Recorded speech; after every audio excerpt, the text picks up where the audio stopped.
Sa atong pagkinabuhi nini nga kalibutan, ato gayong siguruhon ang atong kinabuhi nga dili kita mahisama sa mga butang nini nga kalibutan. Nga inig kaguba, ilabay lang. Maningkamot kita sa atong kinabuhi nga dili kita mahisama sa kahoy o sa sanga sa kahoy nga kun malaya na kini, ilabay o isugnod kini, suor sunugon kini. Maningkamot kita sa atong kaugalingon samtang ania pa kita nini nga kalibutan nga mukonek kita kanunay sa Dios, magpabilin kita kanunay sa Dios, ug dili gayud kita mubulag kaniya, dili gayud kita mo palayo kaniya.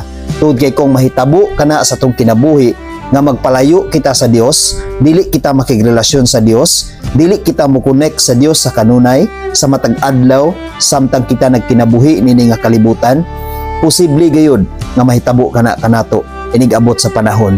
Maong samtang may panahon pa, samtang ania pa kita nini nga kalibutan, samtang kita may gininhawa pa, atong siguruhon nga kita mahimong mapuslano ng atong kinabuhi ug aduna gayoy maayo nga padulngan ang atong kinabuhi ug ang atong kinabuhi, ang atong kalag makigkauban gayod ngadto ni Kristo, ngadto sa gingharian sa Dios. Nag-ingon ang iyang pulong sa Juan 15 versikulo 6, ang dili magpabilin kanako mahisama sa usa ka sanga nga ilabay og malaya, pamuniton kini og itambog sa kalayo aron sunugon.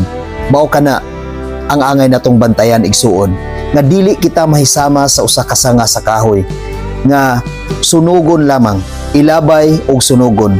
Maningkamot kita sa tong kaugalingon samtang ania kita nini nga kalibutan, dili kita mo palayo sa Dios, mukonek kita kanunay sa Dios, magpabilin kita kanunay sa Dios, magbuhat kita sa mga butang nga makapahimuot kaniya. Tungod kay kung dili na nato ubuhaton igsuon, naagi padulngan ang atong kinabuhi, dili gyud nato maangkon ang kinabuhing dayon, dili gyud nato maangkon o dili gyud nato masiguro ang atong kinabuhi kung dili kita magpabilin sa Dios, kung dili kita mokonek sa Dios. Maong ingon siya nga magpabilin kita kanunay kaniya. Tungod kay kung dili kita magpabilin, sunugon kita sama sa kahoy. Mao gana nga maimperno gayud ang atong kalag kung dili kita magpabilin sa Dios. Apan kung sa kanunay magpabilin ug mokonek kita sa Dios, ato gayong maangkon ang kinabuhing walay katapusan. Amen. God bless sa tanan.